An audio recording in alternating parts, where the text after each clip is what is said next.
Salut, c'est Roy. Alors, comment faire pour obtenir de meilleurs contrastes juste avec un petit ajustement sur vos modèles? Donc, je vais vous livrer l'astuce, mais juste avant, vous êtes libre de vous abonner à ma chaîne YouTube en cliquant sur le bouton rouge en bas à droite et comme ça, vous ne manquerez aucune des prochaines vidéos. Alors, mon astuce, qu'est-ce que c'est? C'est super simple, vous allez voir.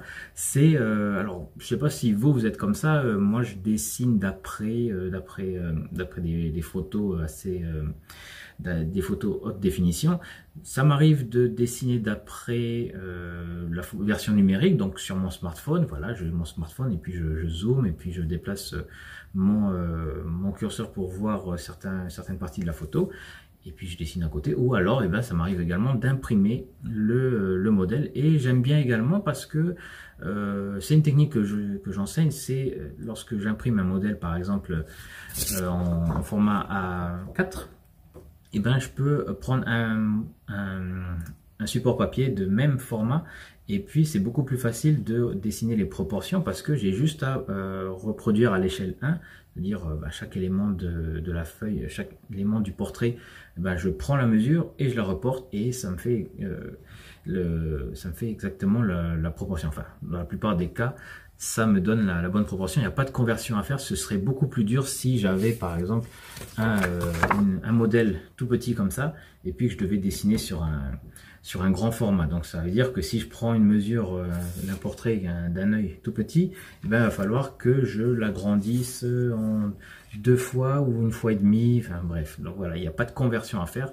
Donc ça c'est la première astuce, c'est d'avoir le modèle en format A4, A5, je sais pas moi, ça peut être A2 même, et d'avoir le support de même taille. Donc c'est l'astuce pour les proportions.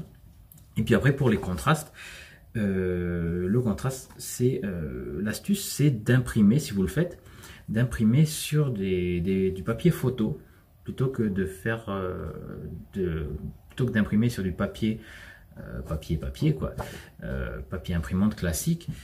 Pourquoi? Alors je sais que c'est moins cher le papier imprimante de faire une impression sur du papier, mais comme le papier il est poreux, il absorbe l'encre et du coup ça éclaircit les contrastes. Donc là par exemple, contrairement à une photo, donc ça c'est un modèle que j'utilise dans mon cours Copie Parfaite pour faire des dessins hyper réalistes. Là les contrastes, le noir il est vraiment noir. Dire, voilà, comme dit Muriel Robin, il est noir quoi. Et alors que si je faisais la même chose sur un papier imprimante, le noir s'éclaircirait beaucoup plus et on obtiendrait un gris et puis bon, il y aurait voilà des petits points blancs un peu partout, ce qui serait un petit peu gênant. Enfin, bref. Si vous avez la possibilité d'imprimer sur papier photo, c'est vraiment le top pour obtenir les contrastes. Donc voilà, c'était mon astuce très rapide. Alors je regarde la vidéo, ouais, elle fait à peine 4 minutes, donc c'était très rapide. Et voilà. Moi j'aime bien les petites astuces comme ça qui sont rapides à mettre en application, rapides à expliquer, et puis que la personne, le débutant ou le dessinateur peut obtenir des résultats rapidement. Donc voilà, moi j'adore ça. Bref, merci de m'avoir regardé. Puis comme d'habitude, si vous avez aimé l'astuce, cliquez sur j'aime. Puis si vous n'avez pas aimé, cliquez sur je n'aime pas. Et n'oubliez pas de regarder dans la description les différents cours pour débutants que je propose. Il y a pas de cours sur l'hyper-réalisme, mais voilà, il y a des cours d'introduction aux différentes techniques de dessin. Donc je vous laisse regarder. Et puis quant à moi, je vous retrouve dans une prochaine vidéo. Portez-vous bien. Ciao!